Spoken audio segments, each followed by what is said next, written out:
السلام علیکم ناظرین، میں ہوں فہد حسین اور یہ ہے ریڈ زون فائلز۔ پہلے آج کی ٹاپ سٹوریز۔ تحریک انصاف اور حکومت کے درمیان مذاکرات شروع، کیا دونوں فریقین ایک ایک قدم پیچھے ہٹنے کو تیار؟ تحریک انصاف بڑا عوامی ریلا لے کر اسلام آباد پہنچ گئی۔ موسم کی سختی، پولیس کی شیلنگ، کیا دھرنا آسان ہوگا؟ اور بشرا بی بی احتجاج کو لیڈ کر رہی ہیں، کیا ان کے سیاسی سفر کا آغاز ہو چکا ہے؟ ناظرین، تمام معاملات پہ تفصیل سے گفتگو کریں گے، لیکن پہلے آج کی بڑی خبر۔ تحریک انصاف کا بڑا احتجاجی قافلہ اسلام آباد میں داخل ہو چکا ہے۔ خیبر پختونخوا سے آنے والے قافلے کا پہلا آمنا سامنا کٹی پہاڑی کے مقام پر پولیس سے ہوا تھا۔ کئی گھنٹے کے تصادم کے بعد تحریک انصاف کے کارکنان نے اپنا راستہ صاف کر لیا۔ دوسری طرف پی ٹی آئی اور حکومت کے درمیان منسٹرز انکلیو میں مذاکرات جو ہیں وہ جاری تھے۔ ان مذاکرات کا محور ممکنہ طور پر دھرنا پوائنٹ کو فائنل کرنا تھا۔ ممکنہ طور پر پشاور موڑ کو دھرنا پوائنٹ ڈکلیئر کرنے کی بات بھی ہوئی۔ اس کے بدلے میں پی ٹی آئی انشور کرے گی کہ ریڈ زون کی جانب اس کی پیش قدمی نہ ہو۔ ان تمام معاملات پہ گفتگو ہوئی ہے، لیکن ابھی تک اس پہ کوئی پیش رفت نظر نہیں آ رہی۔ حکومت بھی مظاہرین کی راہ میں رکاوٹیں کھڑی نہیں کرے گی، یہ انہوں نے آفر دی ہے، لیکن بات چیت کا سلسلہ جو ہے وہ ابھی چل رہا ہے۔ اس میں حکومت کی جانب سے جو ہے وہ مختلف سینئر وزراء، جس میں رانا ثناء اللہ اور محسن نقوی شامل ہیں، وہ بھی موجود تھے، جبکہ پاکستان تحریک انصاف کی طرف سے اسد کیسر، شبلی فراز اور بیرسٹر گور کے حوالے سے بتایا جا رہا ہے کہ انہوں نے اس بات چیت میں حصہ لیا۔ ناظرین، تحریک انصاف پہلے بھی خیبر پختونخوا سے بڑا قافلہ لے کر اسلام آباد احتجاج کرتی رہی ہے، لیکن اس بار خاص بات یہ ہے کہ اس قافلے کی قیادت جو بتایا جا رہا ہے وہ یہ ہے کہ وزیر اعلیٰ خیبر پختونخوا نہیں کر رہے، بلکہ بانی چیئرمین کی اہلیہ بشرا بی بی کر رہی۔ ظاہر بات ہے یہ کوئی فارمل قیادت نہیں ہے، لیکن جو آپٹکس نظر آ رہے ہیں اس سے لگتا یہ ہے کہ ان کا اس وقت جو ہے وہ اس حوالے سے لیڈنگ رول ہے۔ وزیر اطلاعات پنجاب عظمہ بخاری نے بشرا بی بی پر الزامات کی بوچھاڑ کرتے ہوئے آج پریس کانفرنس میں کہا کہ اچھا ہوا وہ کھل کر جو ہے وہ سامنے آ گئی ہیں۔ اب وہ گھریلو خاتون ہونے کے بیانیے کی آڑ جو ہے ان کی ختم ہو چکی ہے۔ اب مسلم لیگ نون بھی کھل کر انہیں جواب دے گی۔ یہ جو انقلاب لانے نکلے ہیں، جن بے شرموں کو شرم نہیں آ رہی کہ ان کے اپنے صوبے کے اندر لوگ مر رہے ہیں، تم دوسرے صوبوں کے اندر آ کے لوگوں کو مار رہے ہو اور کہہ رہے ہو ہمارا سیاسی حق ہے۔ پھر وہ جلاد صاحبہ نکلی ہوئی ہیں، وہ ایک علیحدہ سلطانہ ڈاکو بنی ہوئی ہیں، وہ آج جو ہے وہ آج ان کے بال بھی دکھ رہے ہیں، آج ان کے بازو بھی نظر آ رہے ہیں، اور آج وہ کھڑی ہو کے جو ملک میں یہ ہو رہا ہے۔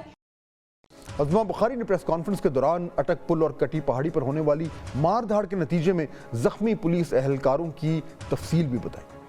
کھنا پل کے اوپر جو ہے وہ کل یہ پرامن مجاہدین ہے۔ کھنا پل پر 6 پولیس اہلکار زخمی ہوئے ہیں اور پولیس وین کو جو ہے وہ تباہ کر دیا گیا ہے، اور ابھی بھی ان کا یہ دعویٰ ہے کہ یہ جو ہے یہ پرامن لوگ ہیں، اور میں ہمیشہ کہتی ہوں کہ پرامن اور پی ٹی آئی یہ دو مختلف چیزیں ہیں، نہ یہ سیاسی لوگ ہیں نہ یہ پرامن ہے۔ ناظرین، ابھی کچھ ہی دیر بعد 2 سینئر سیاستدان محمد زبیر اور محمد علی درانی ہمارے شو میں موجود ہوں گے۔ ان دونوں سے ہم جاننے کی کوشش کریں گے کہ احتجاج اور مذاکرات یہ دونوں ساتھ ساتھ کیسے چل سکتے ہیں، جبکہ دونوں سائیڈز کتنی لچک دکھا سکتی ہیں اور کیا ایک ایک قدم پیچھے ہٹ سکتی ہیں۔ دوسری طرف جیسے جیسے تحریک انصاف کا قافلہ اسلام آباد ڈی چوک کی طرف بڑھ رہا ہے اور قریب آ رہا ہے، بانی پی ٹی آئی سمیت تحریک انصاف کی ساری لیڈرشپ پر درج مقدمات کا نمبر بھی بڑھتا چلا جا رہا ہے۔ فیصل آباد میں انسداد دہشت گردی ایکٹ اور دیگر دفعات کے تحت درج مقدمے میں عمران خان سمیت کم از کم 45 افراد کے خلاف مقدمات درج کیے گئے ہیں۔ عمران خان، ان کی اہلیہ بشرا بی بی، بہن علیمہ خان اور وزیر اعلیٰ خیبر پختونخوا علی امین گنڈاپور کے خلاف ٹیکسلا میں مقدمہ بھی درج کر دیا گیا ہے۔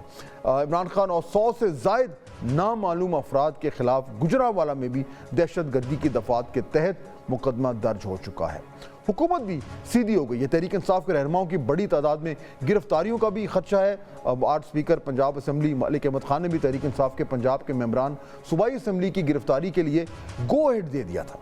میں نے رول میں امینڈ کیا ہے پروونشل اسمبلی پنجاب کے، آئی ٹیک دیٹ اونرشپ۔ میں نے لکھا ہے before arresting any M P A you need to seek the permission before, جو اسپیکر سے لینی ہوگی۔ اس کی منشا یہ ہے، لیکن جہاں افراتفری ہوگی اب بلینکٹ پرمیشن فار دیٹ۔ پہلا آرڈر وہ ہے peace and tranquility of the community of the country disrupt کرے گا، اس کے باقی سارے حقوق معطل ہوں گے، چاہے وہ اسمبلی کا رکن ہی کیوں نہ۔ تحریک انصاف کا ایجنڈا نمبر 1 بانی چیئرمین کی رہائی ہے۔ اس کے لیے پچھلے 2 ماہ سے بار بار احتجاجی کالز دے رہے ہیں۔